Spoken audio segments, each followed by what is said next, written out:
of all the money we have for resources will be put into development projects.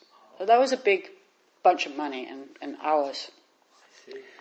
So, and when we knew that we were going to have this new library, the focus became more clear, and everyone was very eager to be part of developing it.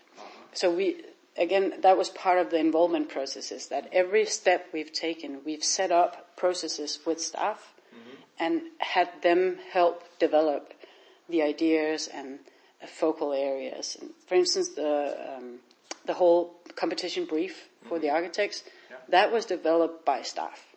So we gathered so many, I think 45 people, put them into groups, said, okay, this group looks at learning environments, this group looks at children and families, this group looks at, and then we said, go out, go to non-libraries, to other organizations, other institutions, go to the train station, look at how it works, what works, and bring it back, and then we'll look at it.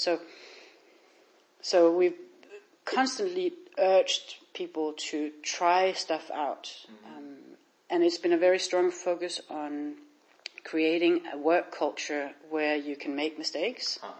So prototyping allows you to make mistakes, that's great. And trying it out in the public spaces is a bit challenging in the beginning, that you make mistakes in public in front of all the users. But that's become part of the DNA of our staff now. So that's what they do here. We try out many different formats also. So it was a training into also how we're going to work here. Yeah. I see. So I think that is with the mind shift, maybe, and this change affects the core competencies of this library. Very much. So I'd like to know about the changing of the competencies. And at the same time, if you don't mind, could we have some organizational chart, like before and after? So the current organizational chart, and so if you still have, so like 2002 or 2010, I don't think I do. But I could try and look it up. You'd like to see the differences between before and after. Okay. The organizational chart. Before, I believe that this shows some competencies. Yeah. The difference. I'll try and see if I can find it, but of course, if you have. And could you explain the differences, the competencies differences, like previous and current one? Yeah. Well, of course, one big move have been from competences focusing on the collection into competences focusing on more generalistic areas and in creating different formats of services. So we have a lot of programming here in the building. These different events that we have every day. To create a program is for us just as important as maintaining part of the collection.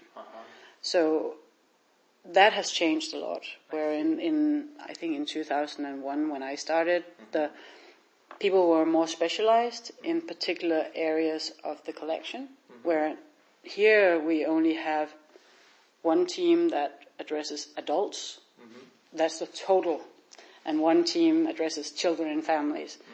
No divisions in terms of parts of the collection, but within team adults there are many different competences. But in general, people are more generalists here, and at the same, we have different professional backgrounds. They're not just librarians. I'm not a librarian, so we have also teachers and pedagogues, and we have an anthropologist. We have people with many different academic professions. But everyone has to be able to do library services, stand behind the desk down there. Everybody has to do programming, and everybody has to be able to perform partnerships with the city. So it doesn't matter what professional background you have to be able to do all three things. So if you're a librarian, maybe you need to train partnering skills. If you're a journalist, you have to train your librarian skills. So but you have to have the same groundwork, and that's totally possible. I think in the old days, the librarians were very focused on specializing within a particular non-fiction part of the collection, or fiction for that matter. But that's not a question now. ここまでわかりました。伝わってます。大体わかりました。大丈夫ですか。わかりました。じゃあ他に質問とか結構私が途中までガーッと聞いちゃったんで大丈夫ですか。あとはじゃあどうしますかね。currently what is the most prioritized outcomes of this library? The most prioritized outcome is success or something like outcome. Well, we had 4, equal parts of our vision, and one was a special place for children and families. The other was an informal learning space, and the third was a space for knowledge bridging. Knowledge bridge. A place where you meet across different knowledge arenas. So we were very focused on the openness of the library. Openness. So I think for me, I would say that the library as a democratic space is highly important.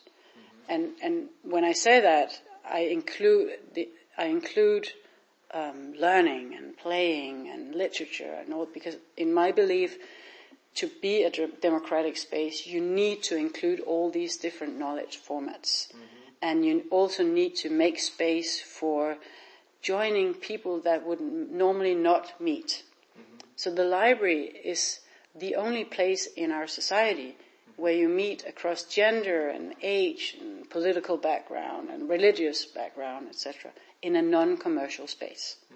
For me, that is the most important thing, that to have that.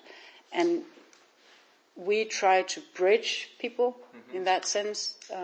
So that is our task, and our task is to provide people with enlightenment, learning, and cultural activities. That is part of our legislation around libraries. Free and equal access is sort of the thing that we do. Great. So you explain the democratic space Yes. as a library place. And so did you have some political event in this?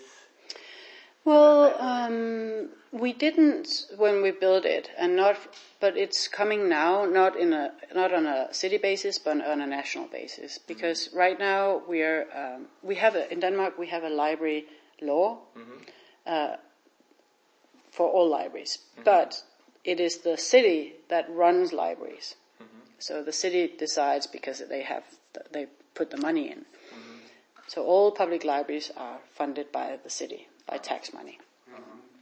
But on a national level right now, there is a discussion around a new library legislation.